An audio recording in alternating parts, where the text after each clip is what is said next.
Doktor, bugün yenə bir-birindən maraqlı suallar, mövzularla bir aradayıq. Bəzi mövzular var ki, hamı yaşayır, amma az adam danışır. Bugün məhz belə bir mövzunu, qadın sağlamlığının vacib, amma çox vaxt susturulan tərəfini danışacağıq. Orqazm tibbi baxımdan nədir və orqanizmdə hansı proseslər baş verir? Bu mövzu çox aktualdır. Düşünürəm ki, belə deyim, müraciət edən pasiyentlərin istəyərək də risk edib soruşa bilmədiyi, bəzən ürəyindən keçir, amma yaxınlaşır, demək istəyir, onu açıb o belə deyim intim düşündüyü hissləri bizlə bölüşə bilmirlər. Amma bu çox aktual bir sualdır, çox vacib bir sualdır. Çünki qadın orqanizminin hər etapında buna belə deyim özü sual verir ki, bu mənə olar olmaz, var yoxdur, niyə, nə üçün bu suallar onu daima narahat edir. Orqazm ümumiyyətlə çanaq dibi əzələlərinin, uşaqlıq əzələlərinin yığılması, klitoral sinir uclarının qıcıqlanması, ümumiyyətlə beyində həll olan bir prosesdir. Bu çox bir-birinə bağlı, çox belə deyim asan bir yolla izah ediləcək bir proses deyil. Yalnız bunun yekununda orqanizmin rahatlaması, emosional belə deyim xoşbəxtliyə yetişməsi, müəyyən rahatlaması kimi bir hisslər olur. Bu belə deyim, qadının həyatının hər etapında fərqli olur.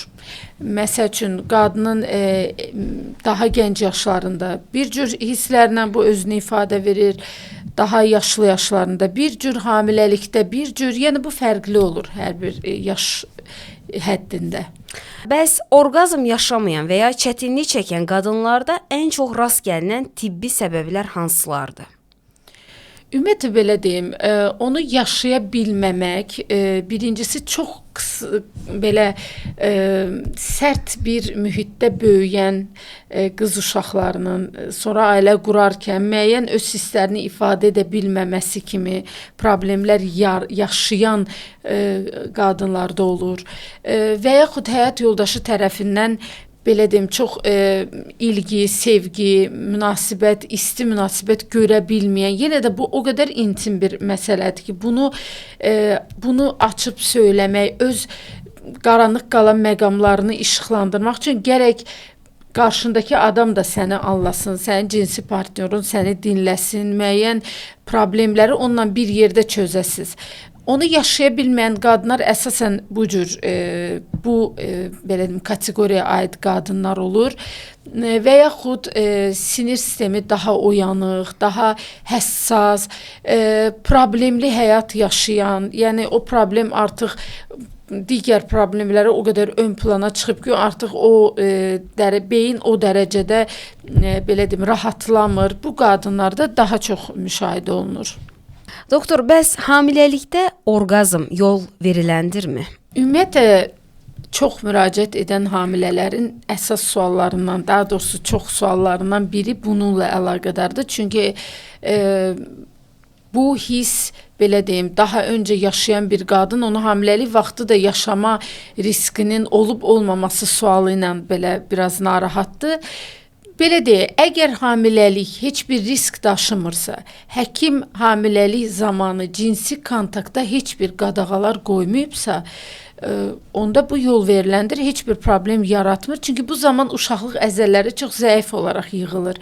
Amma həkim əks göstəriş qoyubsa, yəni bizim həkimlər arasında belə bir deyim var ki, cinsi kontakt yoxdursa, orqazm heç bir yolla ola bilməz, yəni olmamalıdır hamilələrdə.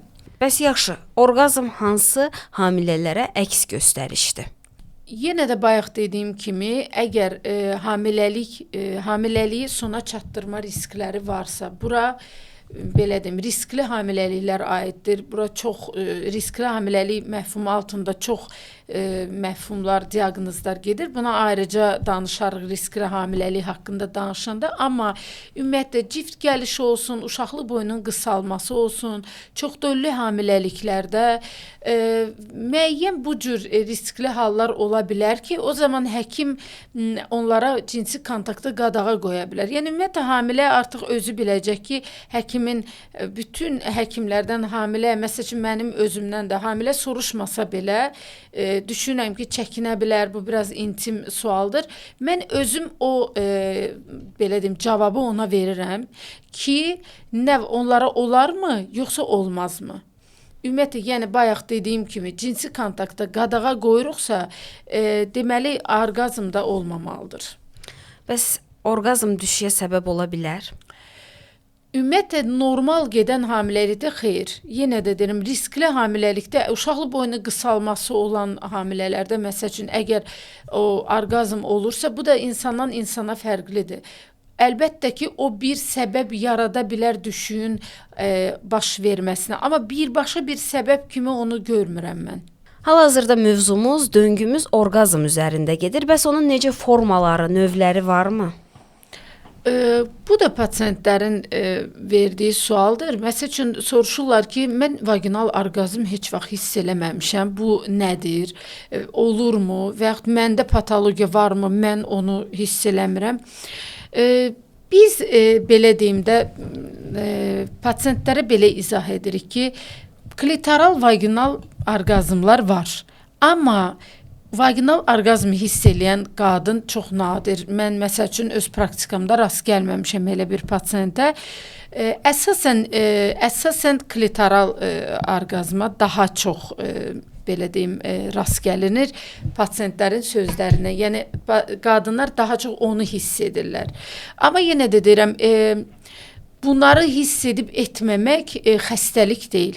Yəni biri çox hiss edə bilər, biri heç hiss etməyə bilər. Bu xəstəlik deyil. Amma yenə də həkimə müraciət edib bunu həyatlarını, gələcək emosional belə deyim, emosional auralarını, emosional fonlarını normalda saxlamaq üçün bu böyük bir faktordur.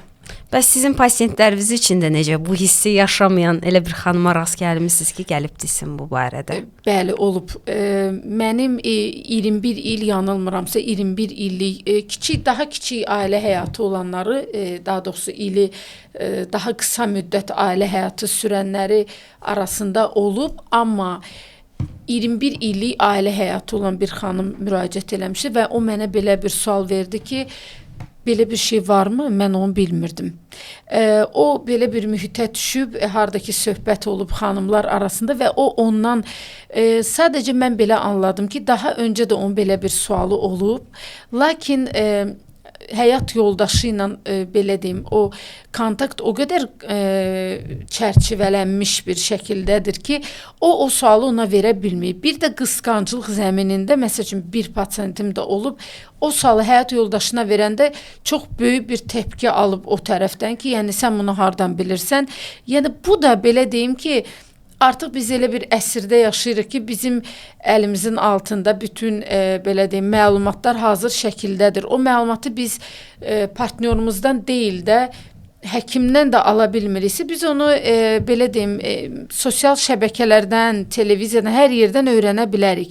Ona belə bir, o sualı verən bir insana belə bir aqressiyana cavab vermək, onun gələcəkdə bu hissi yaşaya bilmə şansını da azaltmış olur. Bu hamısı emosional bir sferadadır. Yəni o adam artıq qorxacaq onu yaşamağa. Bu hissdə orqazm, bu beyində yaranır ilk öncə. Cinsi istək, xoşbəxtlik hormonlarının ifrazı, bunlar hamısı bir-birinə zəncirvari əlaqəlidir. Bunlar beyində yaranır ki, bu orqanlara ötürülür. Bunu artıq özündə belə deyim, qorxu hissinə çevirmiş, qorxumuş, utanan bir adam onu yaşamama təhlükəsi ilə qarşılaşır. Orqazmın qadın sağlamlığına, hormonal balans, ruh halı və ümumi həyat keyfiyyətinə təsiri necə, varmı? Bəli, birbaşa. Bayaq söylədiyim kimi, yəni beyin ümumiyyətlə belə deyim, insan pasientlərlə söhbət edəndə də hərənin onu bir cür ifadə etmə üsulu var. Biri deyir mən relaks kimi ifadə edir, biri deyir sakitləşirəm, əsəblərim sakitləşir. Yəni bu belə yenə də deyirəm, beyindəki xoşbəxtlik hormonları sintez olunur. Bu yalnız orqazmdan olunmur. Buradan xanımlara səslənirəm. Yəni ola bilər ki, siz heç ailəli deyilsiniz və yaxud lap ailəli olmayanlar da bu hissi yaşaya bilər. Yəni bu hissi yaşamaq istəmirsiniz birbaşa. Sizi xoşbəxt edən digər bu endorfinləri, xoşbəxtlik hormonlarını sintez edən o qədər faktor var ki, insan həyatında. Yəni biz özümüzü yalnız o orqazma bağlamalı deyilik. Özümüzü başqa həyatın digər adi şokolad yeməklə, gəzintiyə getməklə, şopinqlə, müxtəlif belə övladlarımızla vaxt keçirmək, yaxınlarımızla, bunlar da bizdə endorfinləri sintez edəcək. Yəni şərt ona bağlı deyil. Onu hiss etməyən qadınlara səslənirəm ki, yəni bundan narahat olmayın. Amma yəni bu da bir həyatın, belə deyim, cinsi həyatın əsas faktorlarından biridir. Aydındır. Son olaraq bu mövzuda həkimə müraciət etməkdən çəkidən qadınlara nə tövsiyə etmək istəyirsiniz?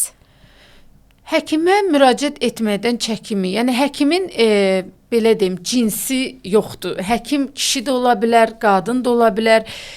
Siz probleminizlə müraciət edirsinizsə, siz bir professionala müraciət etməlisiniz ki, o sizi düzgün yönləndirsin, bir qapıya yönləndirsin. Müxtəlif belə dolayı yollarla ondan soruşum, oradan oxuyum. Əgər həkimə getmə şansınız varsa, yəni sizin şansınız var ki, həkimə gedəsiniz və yaxud həkimdən soruşasınız, əlbəttə ki, ondan yararlanın. Çünki sizə doğru yol göstərə biləcək şəxs, faktor burada yalnız həkimdir. Çünki o həkim, belə deyim, bu tibbi bir problem olduğu üçün istəyir bu məsələdə, orqazm məsələsində istəyir psixoloq olsun, istəyir psixiatr, nevroloq, ginekoloq, androloq, bunlar hamısı birlikdə və təklikdə sizə yardım edəcəklər.